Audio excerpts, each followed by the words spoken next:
Of జీడిపిలో చూస్తే 4.47% ఆయన హయాం జరిగితే మన హయాంలో 4.82% మనం కాంట్రిబ్యూట్ చేస్తున్నాం. క్లియర్గా కనిపిస్తాం. అధ్యక్ష,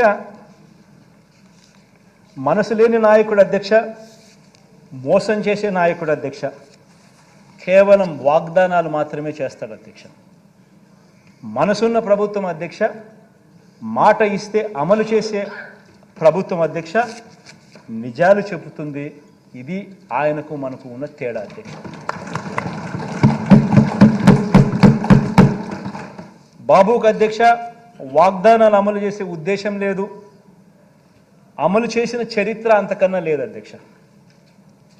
చంద్రబాబు మేనిఫెస్టో అధ్యక్ష, ఏ ఒక్కరైనా నమ్మటము అని అంటే బంగారు కడియం ఇస్తా అన్న పులిని నమ్మటమే అధ్యక్ష. చంద్రబాబు నాయుడు గారి నమ్మడం కానీ ఆయన మేనిఫెస్టోని కానీ నమ్మటమైన కూడా అధ్యక్ష. అధ్యక్ష, ఇదే గౌరవ సభలో అధ్యక్ష నేను ఇంకా కొన్ని విషయాలు చెప్పాలనుకుంటున్నాను అధ్యక్ష. అధ్యక్ష, రాష్ట్ర ప్రజలకు అధ్యక్ష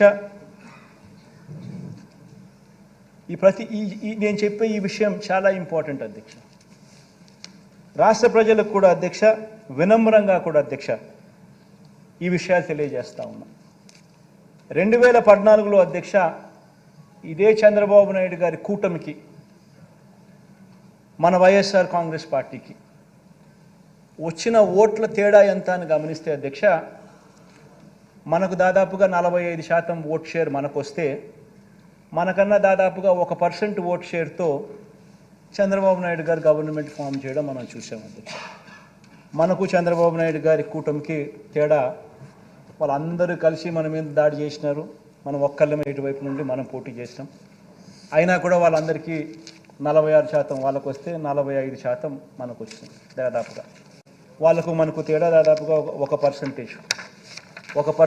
తేడాతో మనం ప్రతిపక్షంలో కూర్చోవాల్సి వచ్చింది. అప్పట్లో నాతో చాలామంది అన్నారు అధ్యక్ష, ఎన్నికలకు ముందు మనం కూడా 87,612 కోట్ల రూపాయల రుణమాఫీ చంద్రబాబు నాయుడు చెప్తున్నాడు కదా, మనం కూడా చెప్పేద్దాము, చెప్పేస్తే గవర్నమెంట్లోకి వచ్చేస్తాం, మళ్ళీ సంగతి మళ్ళీ చూస్తాంలే అని చెప్పి చాలామంది నాతో అన్నారు. చాలామంది అన్నారు అధ్యక్ష. ఇన్ఫాక్ట్ అందరు నా శ్రేయోభిలాషులే, ఎవరు అన్యాయస్తులు కాదు, నా శ్రేయోభిలాషులే. నన్ను ముఖ్యమంత్రిగా సీట్లో చూడడానికి సంతోషపడే నా శ్రేయోభిలాషులే, మన పార్టీకి శ్రేయోభిలాషులే. కానీ నేను అన్నా అధ్యక్ష, చెయ్యలేనిది చెప్పకూడదు, మాట ఇస్తే తప్పకూడదు అని చెప్పి. అధ్యక్ష, ఆ ఒక్క మాట నేను అబద్ధం చెప్పని కారణంగా, ఆ ఒక్కరోజు నేను అధర్మం చేయని కారణంగా 1%తో 5 సంవత్సరాలు నేను ప్రతిపక్షంలో కూర్చోవాల్సి వచ్చింది అధ్యక్ష. ఇది రియాలిటీ అధ్యక్ష.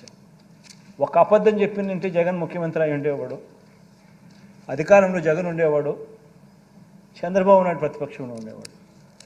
జగన్ ఒక అబద్ధం చెప్పలా, చేయలేనని చెప్పాడు, మాట మీద తాను నిలబడతాడు అన్న ఒకే ఒక అంశం మీద జగన్ అబద్ధం చెప్పలా, 5 సంవత్సరాలు ప్రతిపక్షంలో కూర్చున్నాను. కానీ అధ్యక్ష, నేను ఈరోజు కూడా చెప్తా ఉన్నా, ఈరోజు కూడా నాకు రిగ్రెట్ లేదు అధ్యక్ష. ఈరోజు కూడా నేను వెనక్కి పోయి ఆ పీరియడ్లో మళ్ళీ ఒకసారి రీవిజిట్ చేసి, ఈరోజు నువ్వు ప్రతిపక్షంలో కూర్చున్నావు కాబట్టి మళ్ళీ ఆ రోజు మళ్ళీ రీవిజిట్ చేసి మళ్ళీ అబద్ధం నువ్వు చెప్తావా అని అడిగితే ఈ రోజుకి కూడా నేను చెప్తాను అధ్యక్ష, నా నోట్లో నుంచి అబద్ధాలు రావనే చెప్తాను.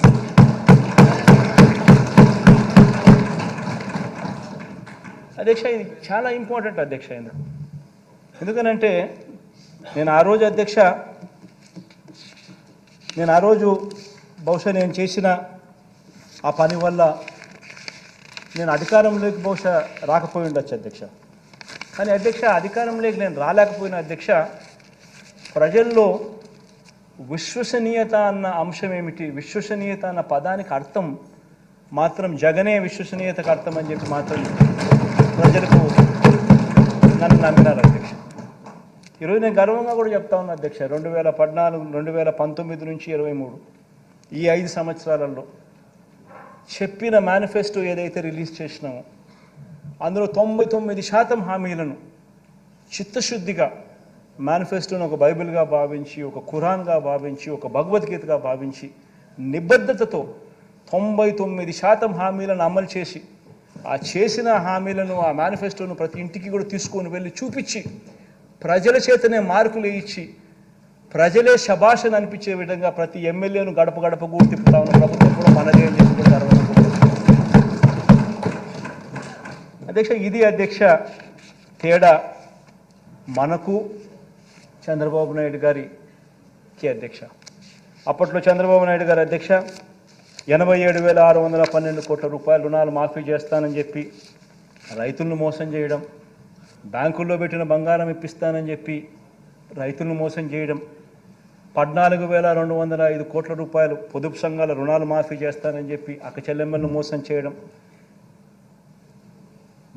చేయడమే కాకుండా సున్నా వడ్డీని సైతం అక్టోబర్ 2016 నుంచి రద్దు చేయడం, ప్రతి ఇంటికి ఓ ఉద్యోగం ఇవ్వలేకపోతే 2,000 రూపాయలు నిరుద్యోగ భృతి ఇస్తానని చెప్పి ప్రతి ఇంట్లో ప్రతి పిల్లాడికి ఏకంగా 1,25,000 రూపాయలు బాకీ పడి అది ఎగరగొట్టి ఇలా రకరకాల పద్ధతుల్లో మోసం చేశాడు. కాబట్టి నేను గర్వంగా కూడా చెప్తా ఉన్నాను, రకరకాల పద్ధతులు ఆయన